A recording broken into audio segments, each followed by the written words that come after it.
It's Jamus.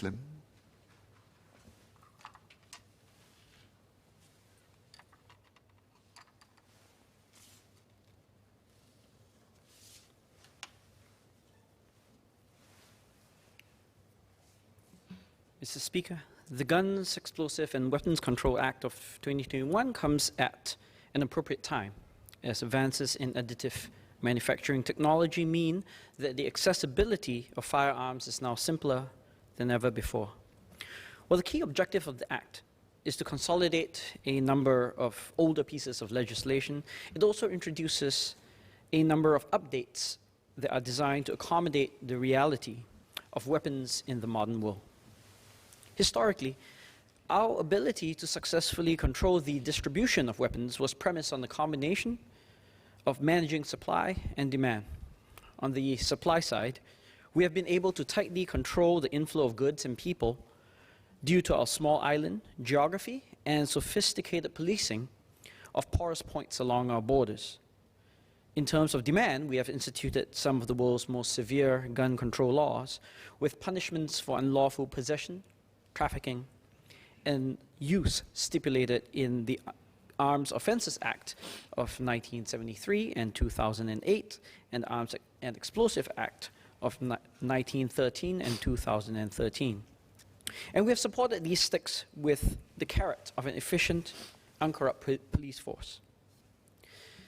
This largely airtight control is now being undermined by the advancement of technology. Worldwide, there are currently in excess of 1.4 million 3D printers, and the figure is estimated to rise to more than 8 million units by 2027. The ease of obtaining, securing, and subsequently deleting electronic blueprints for weapons means that for a digitally sophisticated population such as ours, the ability to independently print guns, if one chooses to do so, will increasingly be trivial. Moreover, if printed with non-standard materials, such 3D printed guns will become increasingly undetectable with our usual screening devices. While the printing of ammunition remains rudimentary and generally impotent at the moment, Clause 4 of the bill will appropriately ensure that if the technology to do so does emerge in the future, these will thereafter fall under tight legislation. Still, it appears only to be a matter of when, not if, technology catches up. The basic principles of deterrence are straightforward and, I'm certain, well understood by members of this House. An individual with the proclivity to exercise violence may choose not to do so if he or she believes that there will be a credible threat of a possibly disproportionately large retaliatory response. Termed mutually assured destruction, this threat of a response was what characterized the Cold War and what kept the United States and Soviet Union from pursuing outright war, with most conflicts pursued by proxy. The same arguments are often made in the context of defenders of the right of individuals to carry weapons in self-defense. Now, the problem with this simple logic of deterrence, and the reason why strict weapons control is generally preferable, is that the deterrent effect is no longer applicable when we relax some of these basic assumptions.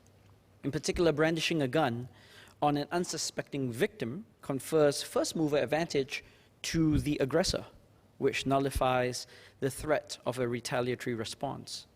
A gun in one's backpack is of no use if an erstwhile robber has one pointed at your face. And the simple rationality that undergirds deterrence theory also breaks down when one agent is viewed as particularly susceptible to emotional response. This is, for example, why some observers have argued that dealing with North Korea may require actions beyond simple deterrence. Nevertheless, it is our responsibility to at least consider how, compared to the past, when tight monitoring and policing was often sufficient, future attempts to control the spread of firearms will be that much more challenging. Thus, even when we widen the scope of controlled goods, as clauses 12 and 13 seek to do, by designating the manufacture and possession of unauthorized digital gun blueprints as illegal, we need to recognize that the act of simply banning such items will be more limited than before.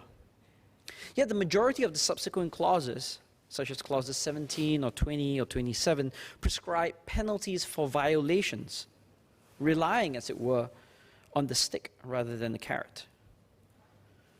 My argument is that we need to be more creative about our use of deterrence.